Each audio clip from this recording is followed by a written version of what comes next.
Welcome to Eha TV. జీవీఎల్ఎన్చార్యులు, political analyst and astrologer. రాజకీయం అరాచకీయంగా మారింది అనడానికి 3 రోజుల నుంచి జరుగుతున్నటువంటి పరిణామాలు క్రమేణా మనం చూసినట్లయితే గత 2 సంవత్సరాల క్రితం ఇదే నరసింహాచార్యులు ఏదైతే ఆంధ్రప్రదేశ్లో ఏ పార్టీ పూర్తి స్థాయిలో మెజారిటీ సాధించి మరలా ప్రభుత్వం నిలబడుతుందని చెప్పడం జరిగింది. ఆ తర్వాత నేను చెప్పినటువంటి ప్రిడిక్షన్స్ని ఇంకా చాలా డైరెక్ట్గా, ధైర్యంగా, ఎలాంటి ప్రలోభాలు లేకుండా నా ఆత్మసాక్షిగా నేను ఏ జిల్లాల్లో ఏ ప్రాంతాలు వస్తాయి అని చెప్పడం అనేటువంటిది చూసినట్లయితే ఇప్పుడు అన్ని సర్వేలు కూడా నేను చెప్పినటువంటి ఆ 107 స్థానాలకి మద్దతు ఇస్తుండడం నాకు కొంత ధైర్యాన్ని కలిగించింది. దాంతోపాటు అక్టోబర్ 26వ తారీఖు నుంచి జగన్మోహన్ రెడ్డి గారి యొక్క జాతకంలో కీలక పరిణామాల దృష్ట్యా రాబోయే రోజుల్లో ఒక ప్రతిపక్ష పార్టీ అనేటువంటిది కూడా మరలా కనుమరుగయ్యే అవకాశం ఎక్కువ ఉంది. సో జనసేన పార్టీ ఆంధ్రప్రదేశ్లో పూర్తి స్థాయిలో కనుమరుగయ్యే అవకాశాలు ఎక్కువగా ఉన్నాయి. రెండోది, బుధుడు వక్రించడం చేత చంద్రబాబు గారి యొక్క మైండ్ పూర్తి స్థాయిలో బూజు పట్టిపోయింది. ఎందుకంటే తన కడుపులో ఉన్నటువంటి భావాలు మొత్తం బయటకు రావడానికి గల కారణాలు ఏంటి అని అంటే, తెలుగుదేశం పార్టీలో అంతర్గత మథనం మొదలైంది. పవన్ అవసరం తెలుగుదేశం పార్టీకి అవసరం లేదేమో అన్న భావనకి పూర్తి స్థాయిలో వచ్చారు. ఒక పక్కన బీజేపీతో పొత్తు, మరొక పక్కన జనసేనతో పొత్తు. ఈ రెండు చంద్రబాబు గారి యొక్క రాజకీయ ప్రస్థానానికి సమాధి కట్టడం ఖాయం అనేటువంటి ఒక నిర్ణయానికి ఎప్పుడైతే వాళ్ళు వచ్చారో, అప్పటిదాకా ప్రేమగా పలకరించిన చంద్రబాబు నాయుడు నిన్న మొన్నటి సభల్లో నెత్తిన పావలా పెట్టినా కూడా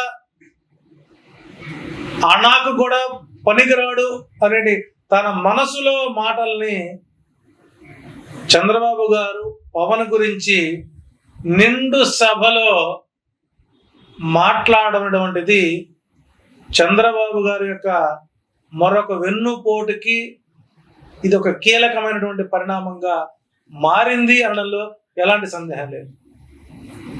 రెండోది, తగుదనమ్మా అని పెద్ద ముత్తైదువులాగా చిరంజీవి గారు రావడం, బ్యాంకులో డబ్బులు ఎగవేసినటువంటి వ్యక్తులకి, ఆర్థిక ఉగ్రవాదుల్ని మంచి వాళ్ళు అని చెప్పడం, వాళ్ళకు సర్టిఫికేట్ ఇచ్చి అనకాపల్లిలో సీఎం రమేష్ని గెలిపించడం అనేటువంటిది చిరంజీవికి ఉన్నటువంటి దిగజారుడు మాటలకి ఇది పరాకాష్ట అని చెప్పచ్చు. ఓవరాల్ చూసినట్లయితే తెలుగుదేశం పతనపు అంచుల వరకు వెళ్ళింది. క్రమక్రమేణా కూటమి యొక్క బలం దిగజారిపోతున్నది. ఇంకా ఎలక్షన్స్ మనకు 15 రోజుల టైం ఉంది. ఈ 15 రోజుల్లో ఎంతవరకు ఈ కూటమిలో ఉన్నటువంటి లుకలుకలు తగ్గుతాయా అని చూసినట్లయితే అది దావాగ్ని మాదిరిగా వారి యొక్క కూటమిని వాళ్లే తగలబెట్టుకున్న పరిస్థితి కనబడుతుంది. సో ఓవరాల్గా ఆంధ్రప్రదేశ్లో పూర్తి స్థాయి మెజారిటీ వైసీపీకి అధికార వైపు చొచ్చుకుపోతుంటే, ఇంకా సీట్ల సర్దుబాటు, బీఫారాలు ఇవ్వకపోవడం, నామినేషన్ల సమయం వచ్చిన చివరి క్షణంలో కూడా మార్పులు జరగడం అనేటువంటిది ఇంకా పూర్తి స్థాయిలో 40 సంవత్సరాల అనుభవం అని చెప్పుకునేటువంటి వ్యక్తి 40 ఏళ్ల కుర్రోడు ముందు కుప్పిగంతులు ఇస్తున్న పరిస్థితులు కనపడుతున్నాయి. అసలే కోతి, ఆ పైన కళ్ళు దాగింది. దాని చేష్టలు ఎలా ఉంటాయో ప్రత్యక్షంగా మన పవన్ కళ్యాణ్ గారిని మనం చూస్తున్నాం. తాను డిసైడ్ అయిపోయాడు.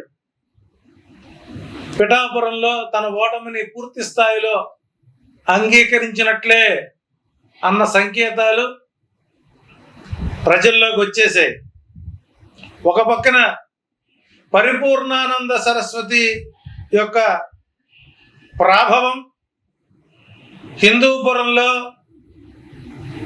వైసీపీన పరిపూర్ణానంద అన్న టైట్ ఫైట్కి వచ్చింది.